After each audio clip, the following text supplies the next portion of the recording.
Black Nation, it is game week, baby. Whoop, whoop. It is time, baby. It is here. We are ready. Let's go, y'all. It is finally here. NC State versus UConn here in less than 3 days. That is crazy to think about, y'all. That is So less than excited. 72 hours, man. It is phenomenal, to say the least. But with that being said, y'all, just go ahead and get right to it. This is a special show here. Is this going to be a call-in show? So just a couple of steps if you want to join the show and discuss, give us your quick thoughts on the upcoming season, the season opener, whatever that may be. All you have to do is just click the link in the comment box right there at the top, and then turn off your video, and then just wait your turn. It only allows a certain amount of people at a time in the wait area. So if you don't get in, that just means that we just have too many people right now. So just wait, continue to join in, and then we'll bring you in one at a time here. But first and foremost, I gotta ask. Well, actually, you know what? We'll hold off Michael and Kansas predictions for this game until the end, until after we get through some of these here. But Y'all know my prediction. well, I know your prediction, but I don't know your score prediction. I know you think is going to win, but don't know your score. So, with that being said, let's go ahead and bring on one of our longtime supporters in Game 14 Alpha. So, first of all, bring him in right here. Guys. Yep. In game, you there? What's up? What up, man? Appreciate you joining. Appreciate all the support, man. What you got for us here, man? I know I'm probably alone on this, but I seriously think that our chances at winning the ACC are better this year than last year. We have a phenomenal home schedule, and we fixed a lot of our flaws last year. We just couldn't get the offense going, and I'm excited to see what Anai brings to the table. Yeah. Well, yeah, I mean, I think for me, that's really one of the biggest things, which is I think last year we really believed that Beck having a complete offseason with Leary healthy was going to take him to that next level, especially with all the confidence that they ended the season with. But obviously we learned from that first game that there was issues with the offense that we just didn't see before then, because before then we always said, well, it's because, Leary was injured, or, well, it was because, of COVID or things like that. But last year, not having any of that, it was just glaringly obvious. The issue was just, there was a lot of issues with the play calling. Like, it's just plain and simple. There's no reason why we shouldn't have been able to put the ECU game, first of all, out of reach much sooner than we did. So, AKA the last field goal. So, yeah, I completely agree with you there. So, but kind of give it to me here in game in terms of this first game here with UConn. What's your predictions for this game? Yeah, I just watched the episode where you had Pete Callan and I forget the other guy's name, but the guy who works with UConn SSN. I just watched that earlier today, and I think Greg and I were one and the same. I think we had the same score prediction of 31-17. I think it's going to be a good competitive game. I expect UConn to come out swinging, especially after the way that they performed last year. And I think it's definitely going to be an exciting game. I think we'll still win, but it'll be closer than people think. Maybe 2-possession victory. Interesting. All right. Well, I mean, here's kind of this. Well, you know what? I've talked. I answered. I kind of commented on the first thing. So Greg, Michael, how about one of y'all jump in here?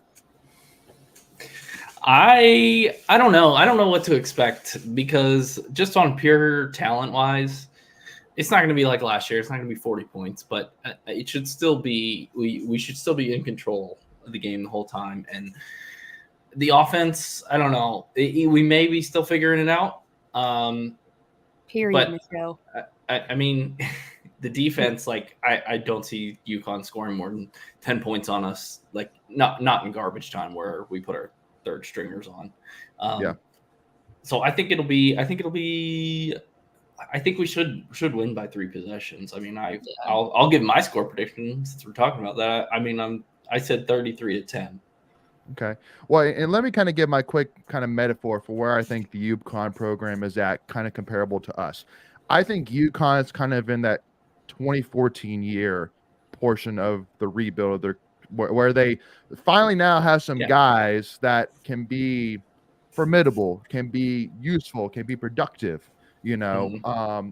But, I think that in terms of that knowing how to win, because, we kind of talked about that, how Clemson, like they were stacked, in the 2013, 2012 eras with Taj Boyd, Sammy Watkins, Vic Beasley, even at one point DeAndre Hopkins, but yet they couldn't beat, the top tier guys. But it really took until they brought on the guys like like Deshaun Watson, like Mike Williams, that you saw them really take that next step in terms of knowing how to win, how to be that guy that every single week, no matter who it is, you're not worried about who you're playing. You're just worried about what you're doing. Like, it's a mentality thing. And so I think for me, that's why I think UConn is kind of at 2014 stage where they're excited. They have some guys, but they're still very early. So for me, honestly, I'm sitting here saying if we're not up by 2 possessions or more at halftime, I'm a little concerned. I think we should take this game into our hands very early and kind of control it from there. So after hearing all the stuff that Tony Gibson's been hyping up the defense, I definitely don't think they score more than twice against us. I really don't. Yeah. I think the score will be 35-13. I think they'll score once, and then it'll be field goals. Yeah. Interesting. Okay. I like it. Greg, anything to add here? I mean, I already said my prediction. I said 31-17 just because it's the first game, trying to figure things out. I still think – I think, what is it, 15 now, so that doesn't technically cover. But, again, I always said I don't give a dang about point spreads. I just want a W. So, give me that W, especially on the road to open the season. 100%. Macon, what's going on, brother? Oh, got you not muted, man. All good. But in game, first of all, man, appreciate all the support. Thank you so much for, being a longtime supporter of the channel. And looking forward to seeing you at some NC State games this year, man. Yep. Planning on driving the 4 hours for, I think, every game except for VMI. Okay. That's what's up. Fair. That's fair enough. Well, the mic working now, guys? Yep. It is. There you go. Awesome. You're good. Yeah, I think I got the gist of what we're talking about now. I'm pumped it's game week. And I like McKenzie's score. I think 35-13 is pretty good. I'm going to go somewhere like 31-13. I think probably a good number. Get a little bit of everything going in there. So I like it. All right, in game. Well, thank you so much, man, for joining us, and we'll talk to you here soon. All right. All right. See ya. Appreciate you. I've always wanted to say this. The lines are open, so get on in while you can. That's right. Yeah, no. It's funny. I know, Ken's, I don't know if you can hear me right now, but there was somebody waiting whose name was Manny Bates. So, I don't know if it was the Manny Bates. He was, and then he dropped or someone off. pretending to be. Or someone pretending to be Manny Bates. Manny's in Greece time, so I think it's like 2 a.m. there. Yeah, probably not. Probably not. I'm trying to get Nana on. Oh, we need Nana. Okay. See, Greg says we need you. But I do want to give a quick welcome, though. I know, Kens, we haven't had you on in forever, and it seems like a lot of our people watching the channel as well are excited to have you back. So welcome. Hey guys, I've missed you all so much. Yeah. Perfect day to come back. 3 days. Timing. I see what you did there. You waited it out. You were kind of cherry picking. You wanted the good episode. Mackenzie's just the team mascot. Is what she is. She's the podcast mascot. She appears around football season. I surprise you every now and then. She's a myth, and then she appears. So the legend. Yeah, 100%. But yeah, y'all, again, so if you want to join in, we don't have a wait right now. So if you want to join in, go ahead and again hit that link, and we'll bring you into the conversation here right now. But with that being said, kind of let's talk a little bit here about thoughts, talking about this season here, real quick, just kind of in general. So, well, actually, you know what? Let's take a pause right here real quick, because we gotta give, a heartfelt speech right now to, all those who are affected right now, in the UNC family, whether that's the students, the families themselves, the staff, all those affected by the horrible, things that have happened today around the Chapel Hill area were awful to hear. So definitely we'll be praying and hoping the best for sure for all those involved.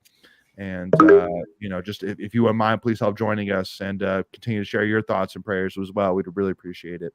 So want to take that, one more serious note here before we get more to the fun stuff. But yeah, no, rivalry aside, you got to, 100% sure. Yeah, today there was not a rivalry. 100% agree with you there, Michelle. No UNC rivalry here. Just all human beings here. So, yeah, definitely all that there. But again, y'all, let's get back to it now.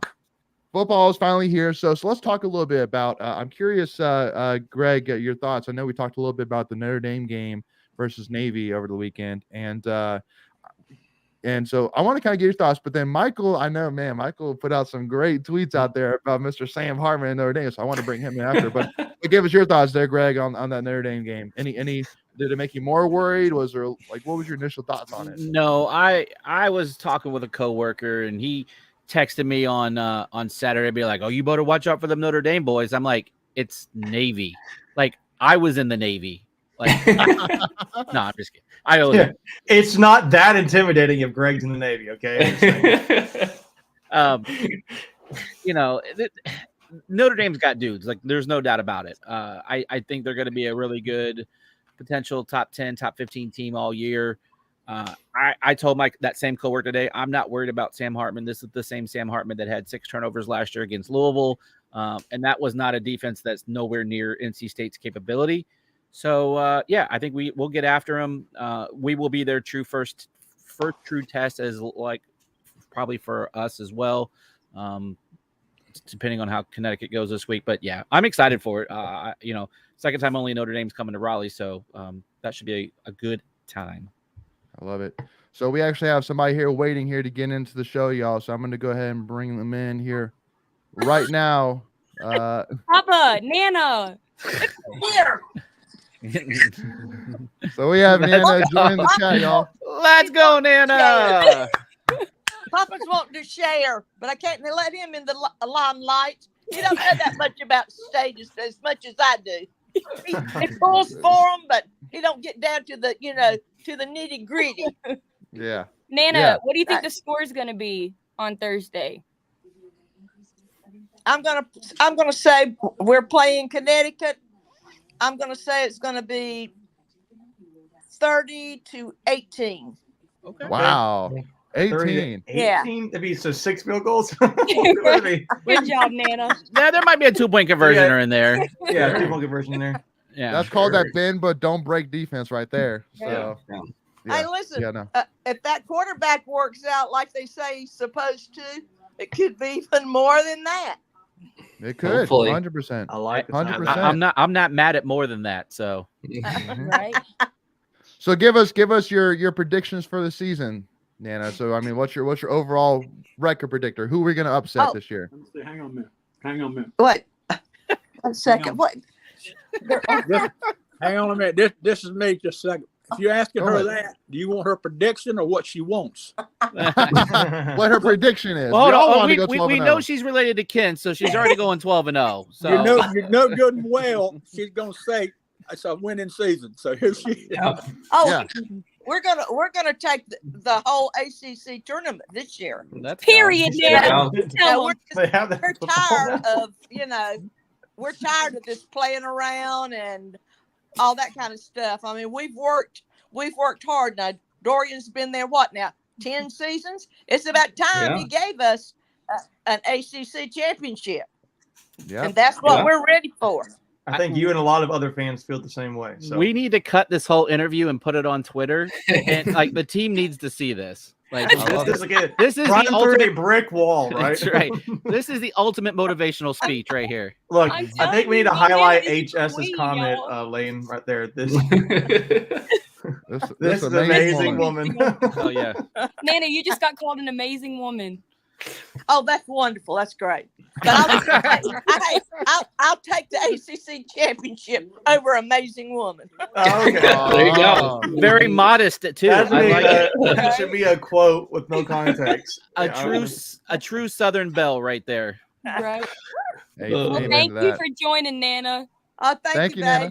Y'all talking that big and all that, because I tell you, the more oomph we give them right now, they're just going to go out there and be a powerhouse. That's right. That's what I want. It's for them to show us on the first game what they've got. That's what I want. Mackenzie. Papa, call me after. You're not going to say anything to the one that got her on here? That's true. Thank you, Papa. Yeah. You see these guys? You guys, you see what I am? I'm in the left of the limelight. All I am is the damn technician. Take him out. Love you, girl. Nana. See you, Nana. Nana. Bye, y'all. That's great stuff right there. Oh, my Lord. It's always a good time whenever we have Nana on the show, man. Nana is must-watch TV. Oh, She really is. 100%. Reality show. Yeah.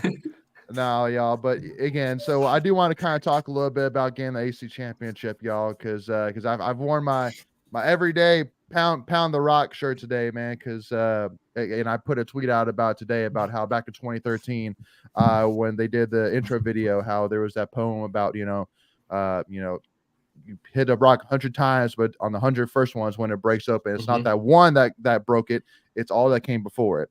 And because really for me, I'm still sitting here saying that this has got to be a year where we continue to step forward. If it's an AC championship, great. If it's not, we still just need to see progress. And I have season I'm fine with. Well, oh my God, if we get a 10-win season the year after losing Devin Leary, Corey Durden, Tanner Ingle, Drake Thomas, Chris Dunn, crazy, dude. Like, and with this schedule, because this is by far the toughest schedule we've had in a long time. By far. And I mean, if you're saying 10 wins, there's a good chance 10 wins get you in the ACC tournament or ACC championship. Nana's got me messed up. I'm pretty sure he's got a good chance. Pretty sure. Nana's mind is on DJ Burns. I love it. Yeah, she's not wrong. And Michelle Asin here. The road to the AC championship starts Thursday night. I'm here for it. I'm ready to buy my tickets. Let's do it. Let's go. But yeah, y'all, I mean, for me, I'm sitting here saying, I think really just what it all comes down to is just, can Brennan Armstrong and the offense be what we expect it to be? Like, honestly, for me, like, let me know what y'all's thoughts are. But if I'm Doran, if we win the toss, I want the ball first, because I want to go down there and because again, in their heads, and UConn's heads, what they're thinking about is, well, defense can be great, but if we can get to the offense, then we'll be all right. So imagine first drive, we go down, score a touchdown, then oh my God, like now we have to face the defense, like game over. You know what I mean? Like go ahead, just make it clear. Like, I'm making a statement. I believe in the offense. Go down and score first thing, and then the game's over. Like, I mean, just to me, that's going to kick them in the groin really early. But go ahead, Ken. I'm ready because, I mean, like a lot of people have said, this is going to be the hardest team in the ACC to prepare for. I genuinely believe. I mean, with Anai coming in, I mean, Brennan and him were together, but it's like they didn't have all of our offensive weapons. They didn't have the running backs. They didn't have Trent Penix. I think Trent's going to be huge.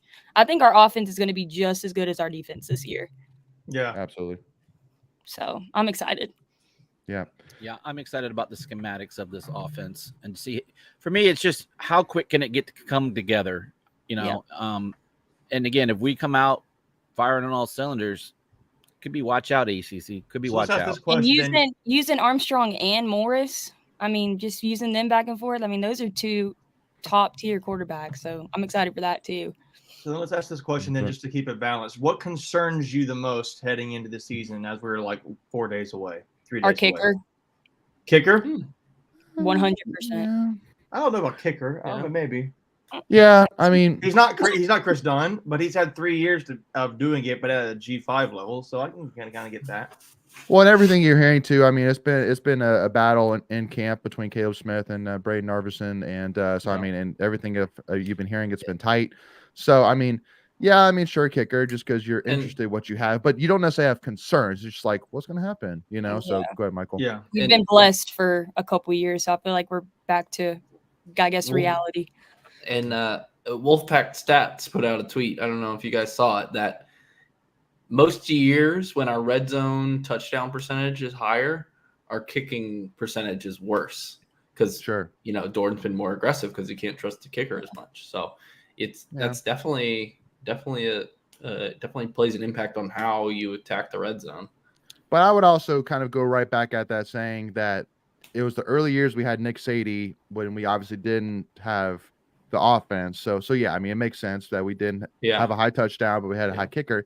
And then we got really, really good. And when we had, Bambard and Connor, what's his name? I forget his name. So not great kickers, but then we had struggles on offense, but had great kickers. So I think that's more of just kind of the timing of those two things together more than necessarily the strategy behind it. But go ahead, Greg. I know you want to get in here. No, I mean, Endgame's got a good comment here. I don't think he's going to be a scrub kicker, but we just haven't seen him. And so until that first kick happens and that kicker gets in the groove, when the lights come on, let's see what happens. And we know what he did at Iowa State. I mean, like, Yeah. he's an experienced kicker. Like, it's not like he's never seen the field before. Right. We know he's a solid kicker. Is he going to be Chris Dunn? Probably not. But that's We're okay. gonna see We how don't he need him to be reacts Chris like, Dunn. in ACC environments, I guess. Because I mean, Right. Iowa State does have some big crowds, but ACC are just like they try to torment you when you're on the field. So Right. I think for me, my biggest concern, I think it's to everybody. Can offense click? But I think as the offseason's gone on, we're getting closer. You're hearing reports about Yurmillo, who's out for the season now. You saw on social media. I don't think it's reported, but you saw the picture posted on social media of Lyndon Cooper in a boot. So you're at least down 2 O-linemen, and Coop should be back by week 3, from what I've heard. Yeah, Doran said week 2 in his press conference. He said week 2. Because I know that they're being careful with him and Trent. They have Trent not starting because they're watching the clots and everything because they don't want him going full speed yet. So Sure. Well, I would say that just for me, like, it's just thinking about where we are at. I mean, like, I know we lost Icky 2 years ago, and Zavala was gone this past season with Austin to the Panthers in the draft. But I'm not really sure what the O-line depth would be like. Say we get one guy hurt in UConn, which I think is entirely possible, right? Sure. Where do you go from there? I mean, knock on wood, right? But it's just I would knock on wood there. So I just think about that. It's not. I find it hard and kind of, I don't say the word is silly, but as a fan to get just worked up about like injuries that haven't happened yet, because every team could be feeling that way, right? So 1,000,000%. I'm sure just like a little more. Well, I mean, we just that's because there's this air we have created ourselves as state fans at times. So Sure. But I think the team's gonna do well. To me, it comes back to the trenches, right? If we don't have an O-line or a D-line, to be fair about that, then you have nothing. So that it starts there, in my opinion, and we'll go from there. So we'll see. But I'm excited about it. I would like to bet on our offense clicking more than I wouldn't. So. Well, and we'll kind of get to that here in our Tuffy's tweets of the week here. But go ahead, Greg. No, I just wanted to share this because someone sent this to me, and it's so true. It's like a meme. It says, "All I really want in life is for my sports team to back up my trash talk." That's all I want. Greg, that means we will win a natty for me and you. If that's the case. I love it. That's a good quote. Yeah. It's words to live by. Yeah.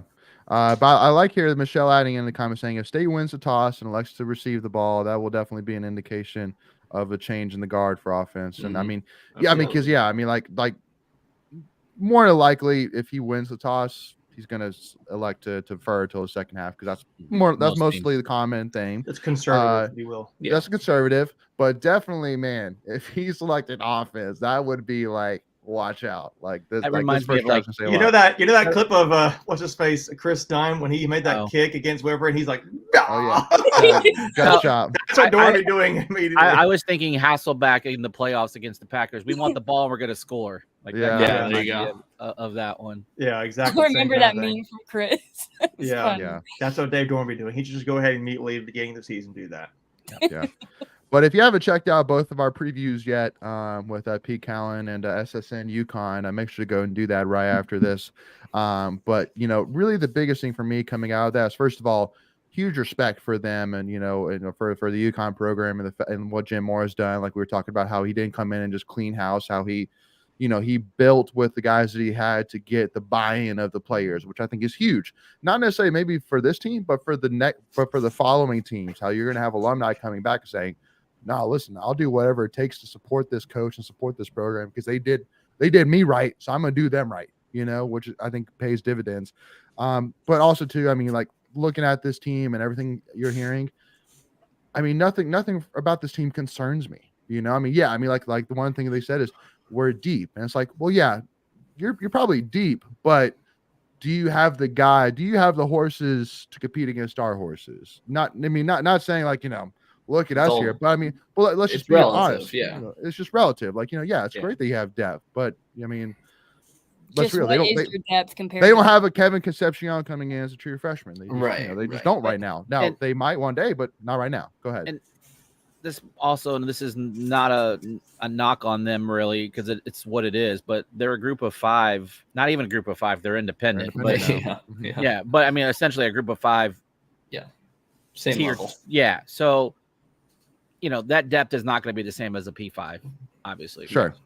So that's why I'm saying, like, I'm sitting here saying we should be able to come out, and if we're not up by 10 or more points at halftime, I'm concerned for sure. I'm definitely. I hope it's not a opening like it was last year. That's the only. I just don't want that.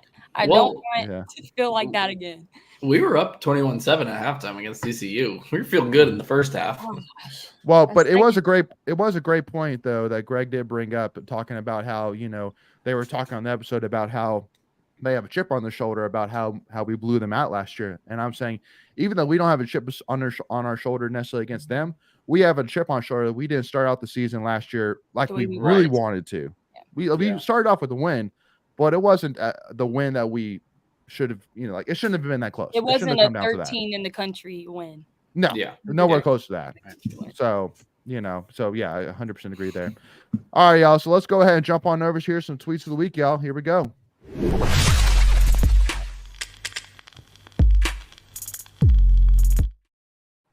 First and foremost, man, you got to start here, man. Seeing this graphic pop up on my Twitter account when I woke up this morning. And for those listening in, it was the game week graphic that NC State football puts together. Yeah, Macon coming in with the hot take lighter, man. Super. It's just so awesome, like to think that we are less than 3 days away, y'all, from NC State football being back. It's crazy, and especially because again, like last year with how many pieces we had coming back, there was a lot of like I've seen these guys play before, like so I'm ready to see them again. But this year it's a lot of like seeing Brandon Armstrong in NC uniform. That's gonna be weird. It's exciting in a different way. Exactly, like it's something we haven't had. What do these guys have in them that we don't know about? Exactly, and we're gonna find out. And so, and then they're like, what's the offense gonna look like? That's another thing too that we're gonna see. Now again, keep in mind once again that we should see very basic plays. Like we shouldn't see anything out crazy out of the box this on Thursday. We ideally we should be trying to save some of our stuff for Notre Dame. Yeah, you're hoping not. Yeah. Especially since Notre Dame. Yeah. Well, especially since Notre Dame was playing Tennessee State. Like I thought it was funny seeing a commercial they were hyping up Notre Dame versus Tennessee State. Saturday at noon. It's like, right. Seriously? Like, come on now. Come on. Sorry. So, that's the most publicity Tennessee State's ever gotten. Yeah, right. Well, let us know, and I want to hear in the chat, y'all too, who's making the trip down to UConn. I know me and Greg will be there. I know that's been pretty obvious for sure. So let us know. I see Josh right here saying my last day of work for the week is tomorrow. So okay, there we go. Josh saying he's heading to UConn Wednesday morning. Perfect. At least 3 people will be there. No, we got a bunch. At least. And those 3 will make up for like 50. Yeah, exactly. Well, I do gotta say, the noise level. I mean, it's I'm gonna pretty be a loud. solid NC State crowd. It's gonna be a solid NC State crowd. It's not going to be like all red, but I mean, you're going to see red in that stadium for sure. Oh, I learned at the baseball tournament. Greg will, if there's not a lot of State fans being loud, Greg will hold up that end for us. Oh, of course. Yeah. 100%. That goes without saying. I just want to share this. I don't know if you can see it, but I got an alert that says the game is in 3 days on my countdown. So it's 3 days away from NC State football opening game. I love it. Yeah, we're 71 I think hours. it's technically less than 3 days, right? It is actually. Right. You're right. 71 hours. Yeah. By this time in 3 days, we'll be just probably past our first quarter up. What 21-0? Is that what we're going with? Hopefully. Yeah. It's going to be really weird though, getting used to these new rule changes though, with the no stoppage after the first down mark. Like that's gonna be a little bit of adjustment for sure. I think I saw a tweet that said it was like 5 less plays. I mean, it's a very small sample size because there were only like 6 or 7 games, but it was like 5 less plays per game and only like 5 or 6 minutes shorter total game time. Yeah. So I mean, it makes a difference, I guess, but it's yeah, I think it's over the course of it's not going to make a difference much on individual games, but over the course of a season, that adds up and is I think better for the players because they're not, over a whole season. That's like one whole game less they're playing. Yeah, I was going to say my math's not good. That sounds roughly about 70 plays, which, like you said, is an entire game, or at least one team's possessions for in a game. So, yeah, exactly. So it'll be interesting to see. Looking forward to it, though. So let's move on over to our next week here, which is the depth chart, which is really small, but but kind of going out of here. So our starting offensive line: Anthony Bell and Anthony Carter, Dylan McMahon, Eric Eason, and Tim McKay. I don't think really any shockers there.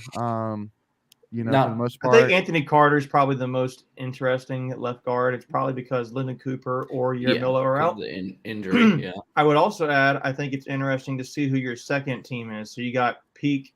Well, for me, the most interesting is you've got Kamen Smith at second string left guard. True freshman. Sean Hill, who's a name people probably are not very familiar with, but he's going to play this year. And I would say that Matt McCabe is the guy who Doran just put out that he just got the scholarship, which Leighton, my brother, told me. I think he's a Panther Creek guy. Oh, really? Cool. Yeah. So which is where Mick and I went to school. Hey, Greg, just quit it, Greg. Okay. Catamounts. But no, the Catamounts, exactly. The Western Carolina. Okay. But no, I think that's pretty cool there. Particularly for sure. Particularly Kamen Smith, a true freshman offensive lineman there. So last time I think that happened, and he wasn't a starter, but last time I think we had a true freshman on the depth chart 2 deep. Could be wrong. Was it Icky? I was going to say maybe Icky his freshman year because he started his sophomore year. He started. Yeah. So this might be an interesting progression to watch with Kamen Smith, is all I'm saying. Because he's got right? That says he's 6'5", 315, 316. Right. We got a lot of beef. Ready. Yeah. Ready. I know he's a coach's son too, so that's he's very coachable, generally speaking. So that's I'm excited about it. Yeah.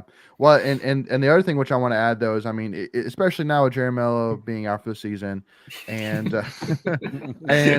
with Cooper dealing with with Cooper dealing with injuries, there's no doubt that some of the younger guys, specifically even the freshmen, are going to have to step up. Now, do we necessarily need them to step up for UConn, Notre Dame? No, not necessarily, but for the second half of the season, it's a long season.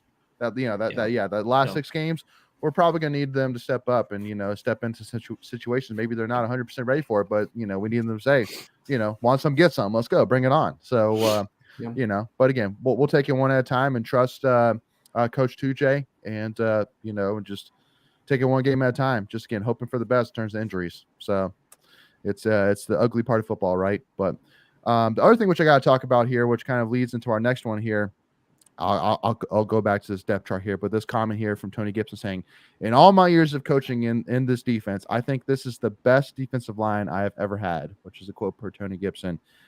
And that's quite a comment. I mean, I'm sure he wouldn't throw that out just every single year saying, no, this is the best defensive line I've ever had. Yeah. No, this is the best one. Like, I don't think I've never heard him say anything like that before. And I mean, looking at this with Davin Van, Red Hibbler, Noah Potter, transfer from Cincinnati, C.J. Clark, Brandon Cleveland, who's been very impressive in camp, Savion Jackson, Trevally Price, another transfer.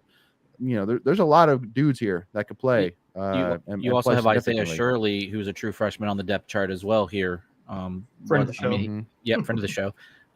He's kind of like second, third line, but again, I think this goes to speak. We talked about it on the offensive side, but there's a lot of true freshmen on the depth chart. So just guys showing up ready to rock and roll. Yeah. Well, I mean, looking at the cornerbacks, I mean, you got Brandon Sissy there as a second string cornerback behind Aiden White. With Bonner. Bonner behind too. Peyton Wilson. Mm-hmm. Yep. So I mean, luckily enough, I think the linebacker wise, I mean, you're pretty deep there with with Devon Betty and Jalen Scott, Caden Fordham, Peyton Wilson. But it's interesting though that Jordan Poole is third behind. That is Kamal interesting. Bonner. It's very interesting. I don't know if that says more about Kamal Bonner or it says more about Jordan Poole, right? Because Jordan Poole's been here for a few years, and he looked pretty good in spurts whenever he kind of get on the field. I'd like to think that says more about Kamal Bonner. So we'll see. But just to your point, Layden, that is interesting. And Brandon, it's Brandon are we saying that? Cisse? Okay, Cisse. Cisse. Okay, yeah, Cisse. Cisse. It's got a little French on, some mustard on the end of that. There you A go. little mustard. I like that. I like it. And then we were kind of talking to special teams wise, making you were talking about beforehand how it's interesting how Jalen Coit is the one, and the not 1A, but one guy for punt return, and then kickoff return is Julian Gray. So kind of give us your thoughts there on Jalen being the one. I mean, Jalen's one of the fastest guys on the team. Jalen Coit is a guy who has not played a ton. I think he's maybe had like one touchdown so far in his career, if that. But he's a guy that sporadically you'll hear Doran name drop Jalen Coit as a guy who's, when he's asked like, hey guys who are standing out and different in the receiver departments, Jalen Coit's a name that pops up when you've had like a sea of talent that you didn't know who would pop up. So I'm going to be curious to see what he has there. To me, that tells you obviously that the team trusts him at that position, that he's got sure hands, right? Because punt return, everybody's coming at you. So he's probably got really good hands there. I'm excited to see what Coit does, and I'm curious to see on the depth chart anywhere else. He's a wide receiver, right? Yes. He's second string. Yeah. Second string behind Kevin Concepcion, which is another interesting thing that he's listed as a starting slot receiver. No or there either for Concepcion, right? So that's a true freshman that fans are going to really get involved with. I think also notable if you look at the flexi squad, whatever that means. Yeah. You do have an or there. I know Rooks is starting, but you have an or there with Vereen, who we put as a tight end, and is that like a pseudo tight end receiver role? Probably. Yeah, I think it's like flex Y. I think that's what it is. Because you don't even see him at tight end. You don't even see him listen to the tight end depth chart, right? Yeah. He's just it's Tootle, Penix, and Sebro. So they view Vereen as something different. Yeah. Definitely more as a receiver, probably. Were you guys surprised Rosner was not starting? Not really. I think the way I think some casual fans would be, right? I think casual fans would be. But I think the way they're going to go vertical so much this year, you're going to see a lot of rotation in and out. I think, because here's the other thing that we really haven't talked about with the Robert and I offense. If things are clicking, they like to run about 2.5 to 3 plays per minute, and so so if you're doing that, you're going to need to get guys in and out, and if you're running long routes, you guys are going to get winded. So there's going to be plenty of opportunity for these wideouts. Again, let's be real. I think honestly, the offense side, primarily the tight end and the receivers, it's just a circus. It's just a dance. It's just window dressing. Yeah, I mean, they listed 12 people on offense. So. Right. We're going to put all of them at once. Yeah, exactly. Yeah, no. So I mean, even though Keon Lassane is in front of Bradley Rosner, do we actually think Keon Lassane is going to play 90% and Rosner play 10%? No. I think it's going to be pretty 60-40, 50-50. Like, it's going to be pretty close. Right. Like, So Rosner's not the same as Keon Lassane. Let's be real. And by the way, this is game one. The things can change based on production very quickly.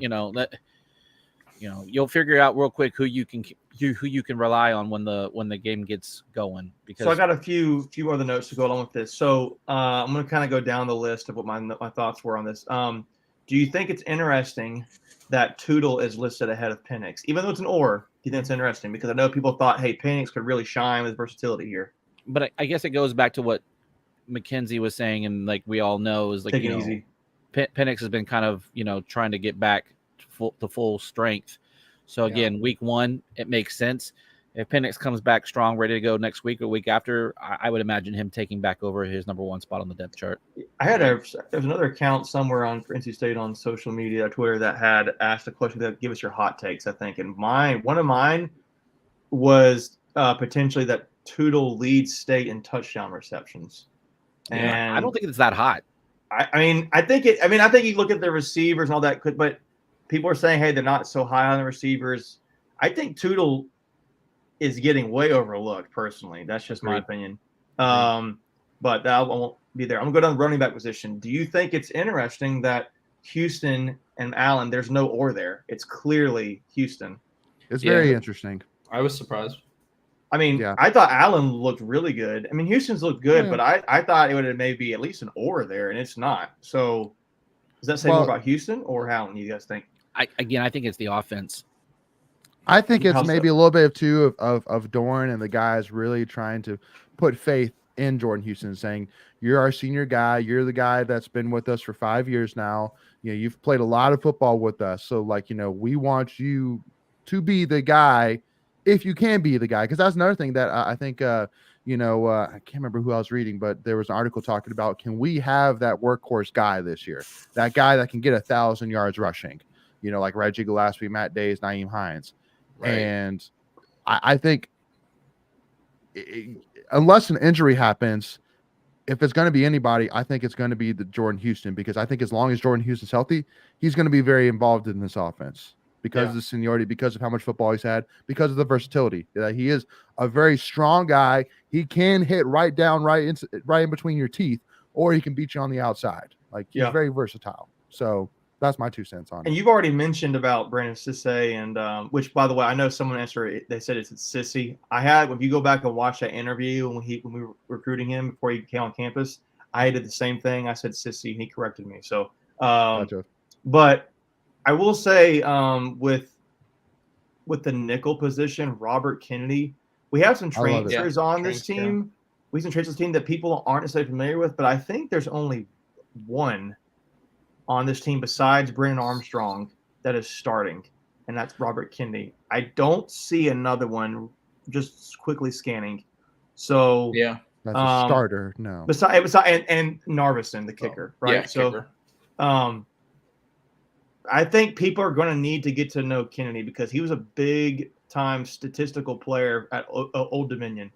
Mm-hmm. And him immediately coming in and taking that starting nickel spot is a good sign, I think, for what he can do.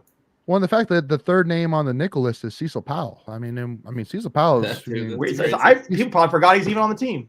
Yeah, he's solid, man. The last 2 years. Yeah.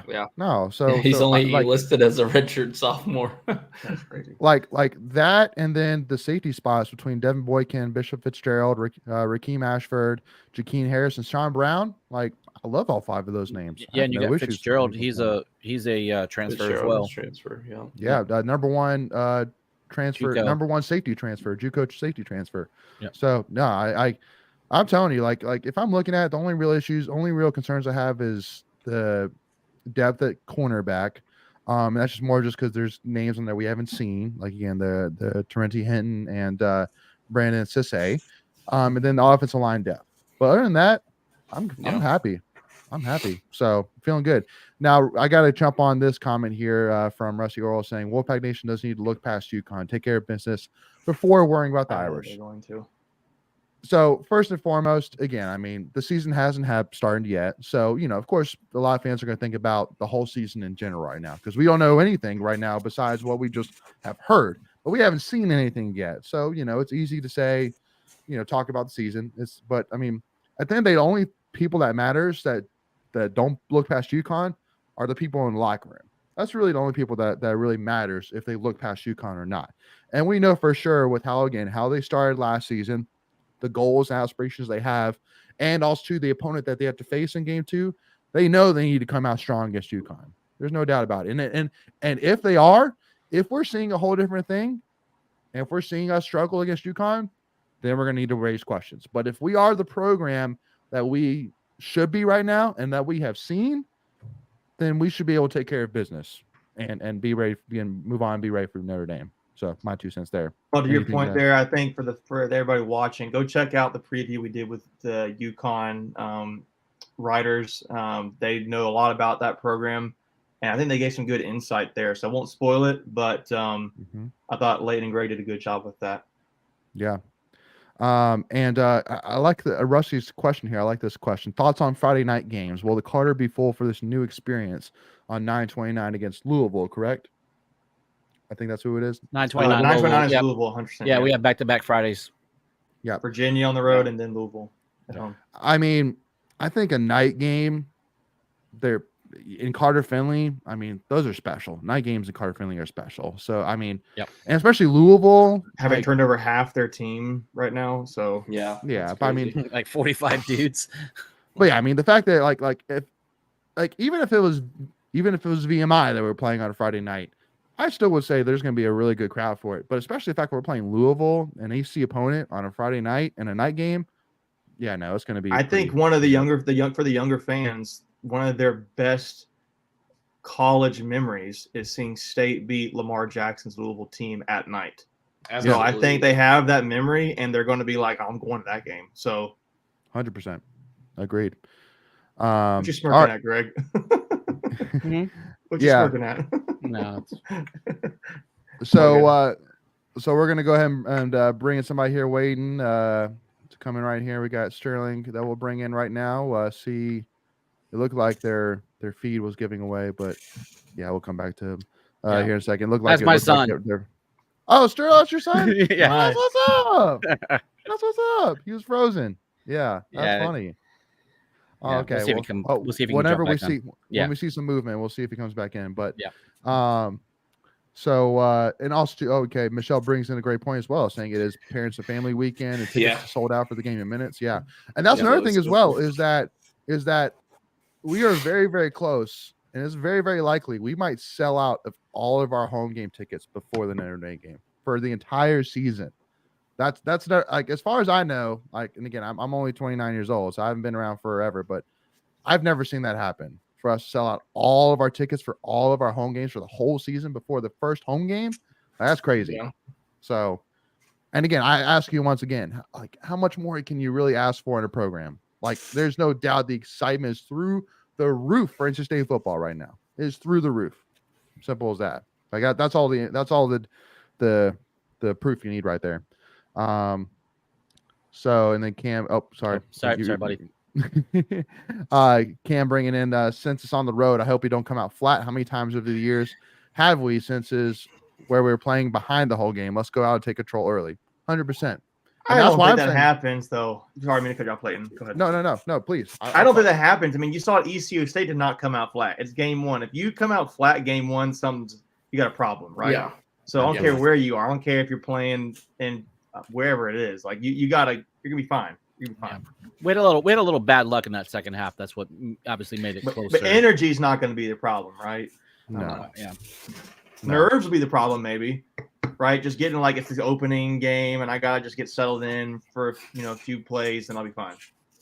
Yeah, I mean, and again, but with how much senior leadership there is on this team, again, it's just a matter of that. If we are where we should be as a program, we shouldn't be nervous in that game. We should be confident knowing that. I mean, we got this. We got this thing in the bag. Yeah. Like it's UConn. Let's go. Let's beat them in their own house. Sounds good to me. So, where you bringing in? I guess we can bring in Sterling here and see if he's there. Sterling, you got us? Oh, dang it! Two strikes. Two strikes. Only if he had a dad that was technically sound. Yeah. Sterling, you there? All right, he's out. Sterling. He tried. All right, we tried. All right. It's okay. Well, just like his dad, dude. I'm assuming 12-0, so I love it. Yeah. Just all right. 12-0. All he did was he called me on Saturday and says, "Where's my football shirt?" So that's all he cares about. He needs some new gear. So I love it. Yeah. All right, so let's move on to our next tweet of the week here, highlighting Savion Jackson, who got announced as a comeback of the year, player of the year award watch list, and then Brandon Armstrong got named to the Johnny Unitas Golden Arm Award watch list. Again, expecting huge years from both of these guys. I think Savion has been waiting to have a big year. He has the talent for it. He has the experience for it. And I think this is the year where it finally happens. And then for Brandon Armstrong, he's a guy that people doubt, saying, oh, well, last year is a real Brandon Armstrong.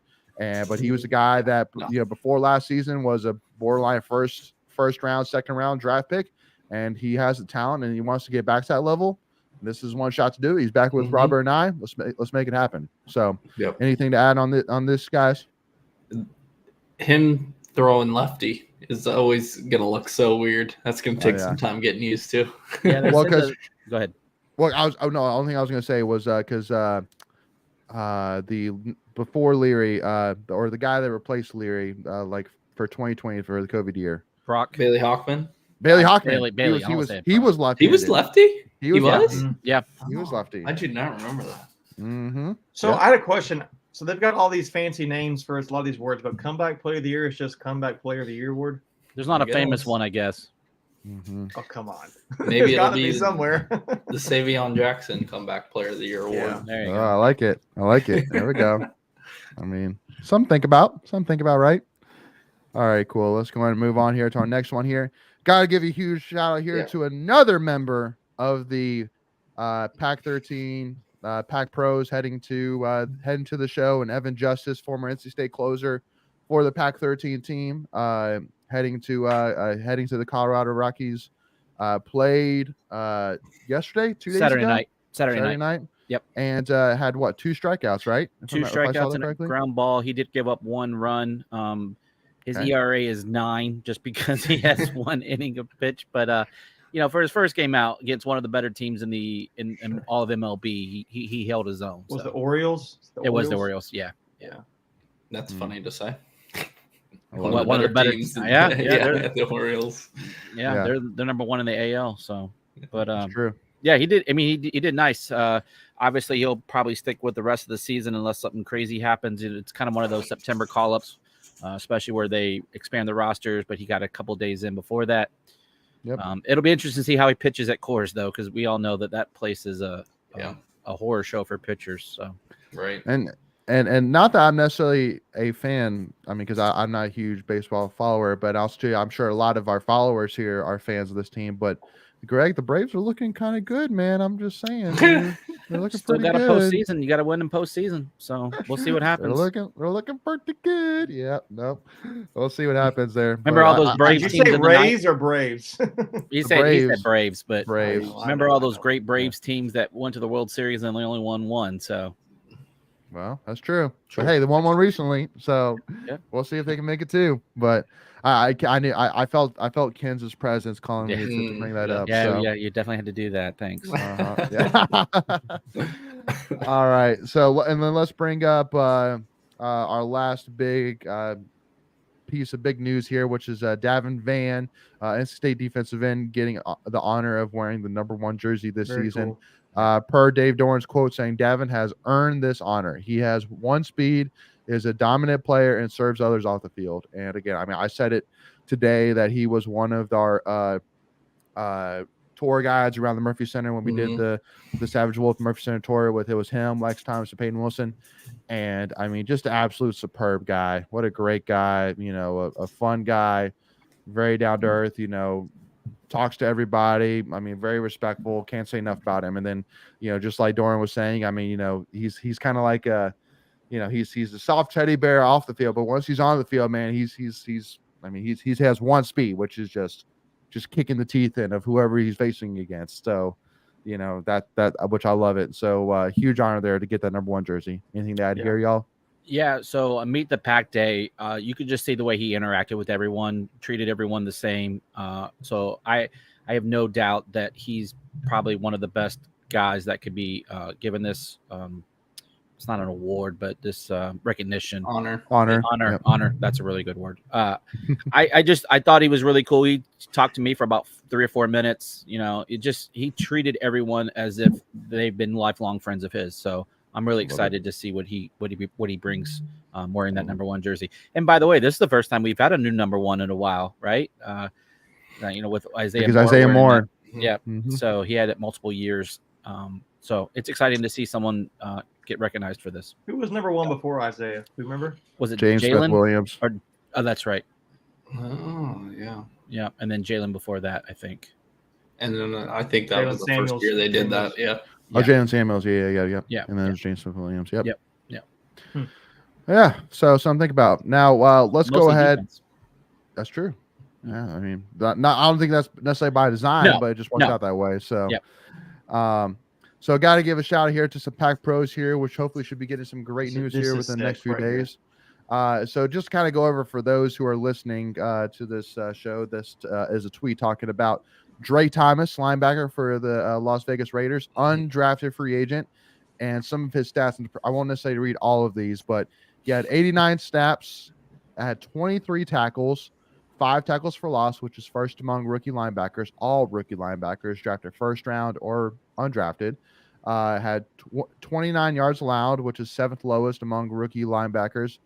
Had 4 special teams tackles as well. So he's a guy that was effective not only on defense, but on special teams as well, which with guys like this that are undrafted free agents, you have to be effective on your side of the ball and special teams. Yeah. Usually you're not going to be just one. You have to be both. You have to be a versatile guy in order just to make a 53-man roster. So he's been outrageously impressive. And if for some reason the Raiders decide to let this guy go, or put him on the practice roster, somebody's going to pick him up. Somebody needs some linebacker depth in NFL. Got to, and you got to look at this guy. He basically averaged a tackle every 4 snaps. Just think about that. I mean, that's incredible production. Yeah, that's. I mean, he's going to get the roster spot. He's good. He's going to just because of pure production. First among rookie linebackers. First, I mean, like, and how many categories? 3. Yeah, he's top. He's top. He is one of the best 2 linebackers across 4 statistical categories. So I'm trying to look at who are some of the better linebackers drafted in this class. Was Jalen Carter a defensive line or linebacker? He's line. Yeah, he's the huge defensive lineman from Georgia. But I'm sure there were a couple of Georgia linebackers. I'm just going to go back and look just for the sake of you guys keep talking, but I'm going to look it up. Well, here's the other. Go ahead, Greg. No, I was just going to say the one thing that makes him really attractive is those 4 special teams tackles. When you're looking to fill out the bottom of your roster, you need guys that can play both special teams and regular snaps. So that gives him an inside edge onto making the team. I got you right here. I got two drafted in the top 10. Will Anderson from Alabama, 3rd overall. Tyree Wilson, Texas Tech, 7th overall. But the only question is, did they play in the preseason? Wow, I would imagine being rookies. I mean, they may play limited snaps. It probably is a good point. But you got Nolan Smith from Georgia, 1st round. Mm-hmm. Got another guy, a linebacker from Iowa, Jack Campbell to Detroit. Yep. I'm just kind of go through some other, if there's any other more notable names here. Trent Simpson, Clemson, in the 3rd round. Just he's playing better than some of those. At guys. least one of them, if not more of them. Right. So, and 4 different statistical categories. Right. So, I mean, he's going to be a roster. I saw someone say he's too good for the Raiders not to offer because if they just let him walk, they know that this guy's going to another team. Yeah. Right. Yeah. So they're going to offer him. He's going to get a deal. Yeah. Yeah. Well, again, because rookie deals are so cheap these days. Go ahead, Greg. Especially with undrafted ones, they're making league minimum ish. Yeah. Basically. The one thing I was going to say, and we already know this, but the only reason he didn't get drafted was because of his size. I mean, let's be real. If he's 3 to 4 inches taller, 10 pounds heavier, he's probably getting drafted in the top 3 rounds based off of his stats. And all he's done since he was at State was just produce. I mean, he came in his freshman year and was an instant producer, getting like 4 or 5 starts that year. Just give the guy a chance. That's all he needed, and he's going to do his 100%. thing. I mean, and to be fair, like you said, if he gets a league minimum, that's $750,000. Yeah. So he's gonna be living just fine. If he gets that. So when he gets that. Yeah. All right, y'all. So let's go ahead and talk about one more big topic here before we wrap this thing up. And it is just an annoyance to say the least. Sources per Pete Thamel, after a weekend of conversations, there's continued momentum towards the ACC adding Stanford, Cal, and SMU. AC officials are working on gathering the president/chancellors on a call, which is expected to take place at some point early this week. And apparently it was supposed to happen today, but because of everything that happened to UNC, they delayed it. Yeah. But again, just it makes zero sense. Like, I know, Justin, you're a huge fan of it. Yes, because I do understand what you're probably saying with the fact that Stanford, Cal, and SMU are literally saying we will take a pay cut just to be part of the ACC.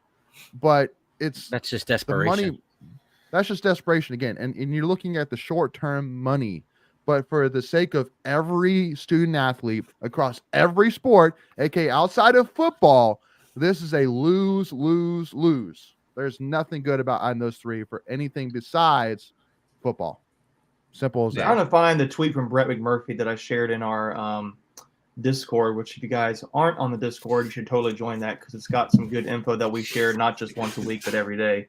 Brett McMurphy, one reason ACC considering Stanford, Cal, and SMU is ESPN's media rights deal with ACC allows ESPN to renegotiate, i.e., reduce revenue, if league drops below 15 members. Sources told whoever. With potential future departures of FS, Florida State, Clemson, and possibly others, i.e., State, Carolina, ACC considering Power 5 schools now as opposed to G5 schools later to maintain required membership number, which the one comment I said, but SMU is a G5 team. So I don't understand that, why we're even considering them right now. Well, I mean, they got P5 money. So. Yes. And they have the Dallas market.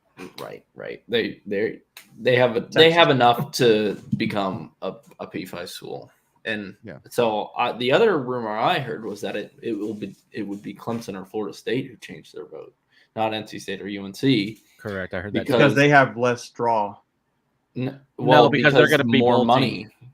They're going to leave. They're going to leave anyways, and the money that Stanford, Cal, and SMU will bring in is going to be that incentive based. So those two are going to be good. Right. Think they're going to be good. So they think they're going to get more money out of it too, and then just leave anyways. Yep. I thought I saw somewhere where they said that for the Big Ten, the SEC, when it comes to priority is Notre Dame, number one. Priority number two would be North Carolina schools. Yep.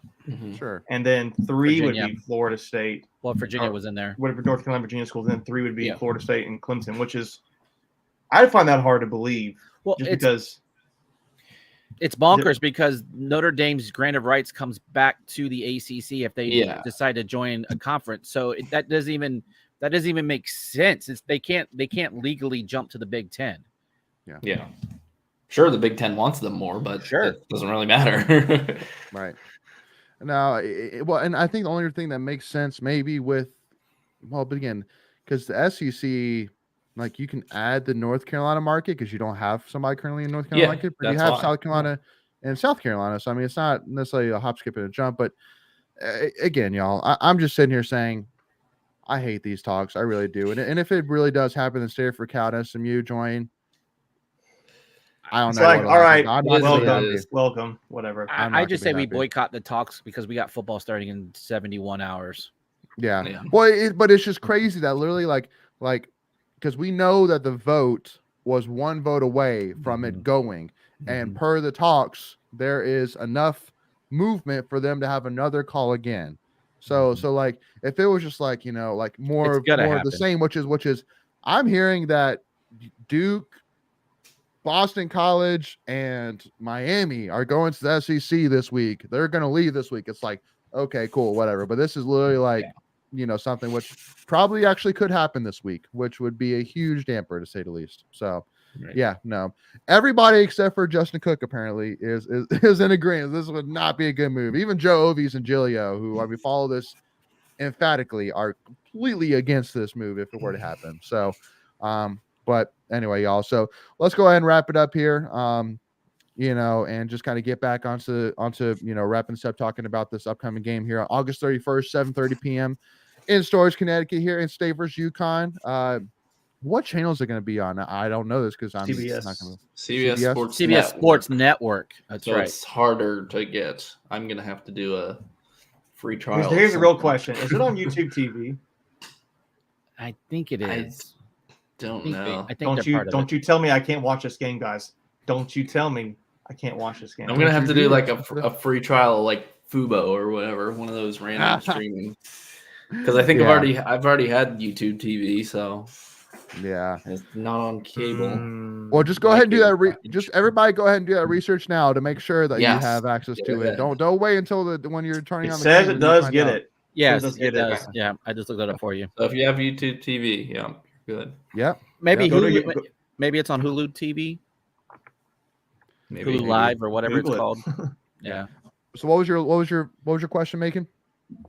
I don't remember my question was. Oh, you're good. You're good. All right. So to kind of wrap this thing up before we officially start the season, since this is the last live show until the season officially is underway, give it to me in terms of who is your one breakout player for this season. And Michael, since you're here, I'm gonna let you go first. Side note: Hulu TV does get CBS. I was just typing it in our chat. Yep. Okay, cool. Gosh, that's hard. So there, Greg. Breakout player. Mhm. I'm gonna go Julian Gray. I think he's Good choice. I don't know if he'll be the most productive of the like receivers and skill players, but I think if you're talking breakout, I think he fits that mold and yeah, Julian Gray. All right, cool. Macon, what you got? Man, I was going to go back to look and confirm the depth chart, but if I'm not mistaken, I think Julian Gray does have an "or" on his name for the depth chart. Does he, or does he not? He does with does. Timmons. Yeah, Terrell Timmons. Okay, I'm gonna go. And let us know in the chat, y'all. Let us know in the chat. I'm gonna go Conception. Besides Brendan Armstrong, right? He is a true freshman with no "or" on his name. Yeah. And he's in that inside slot. I really think it's going to be him. If I have to go defense, I'm actually going to go Robert Kennedy. I'm going to pick him there at defense because nobody knows who he is. So, but I think on offense, I think overall it's Conception, minus Brendan Armstrong. So, sure. Greg, what you got? Yeah, I think the obvious choice is Concepcion, but I'm going to go Porter Rooks. Just kind of mix it up a little bit. I think, it's his time to shine. He's been in the program for a while. I think he's got potential to really break out in this offense. So let's go Porter Rooks. Let me ask this question. What do you think about like a guy like an offensive line considering a breakout player like an Anthony Belton? Yeah. What? Absolutely. But it's not what you would think as a breakout player, but has he played much? I don't think he's played. He started last year. He was supposed to start, but then he got pulled for a couple games. He did get pulled at the end of the season. I forgot about that. Okay. Yeah, I'm not changing my vote. I was just curious. So yeah. So here before I give mine, in game says KC. Nick says I think Michael Allen's in for a great season. I totally agree. It's on the table for sure. Let me ask you, so you feel like you get asked the question. You just got to save it. Who is your breakout player, Leighton? Good question. It's a really good question. This is a good question. I wasn't prepared for that. I got to think about it. No, so I'm going to go a little bit out of the box here. It's a guy which, if you've kind of noted enough how many times I've mentioned this guy's name, you wouldn't be surprised about it because I've mentioned his name a couple different times, even in today's show, actually. Somebody that even when I read all of the breakout, first of all, they don't really talk about defense much. They talk about Bradley Rosner, Julian Gray, Kevin Concepcion, Porter Rooks, Trent Penix, you name it. But I'm going to go Noah Potter. I like Noah Potter a lot. I think, that dude is built like a beast, man. He is huge. He's got a huge frame. He comes from a very Macon, bro. Yeah, I know what's happening. You're good. I muted him. You're good. No.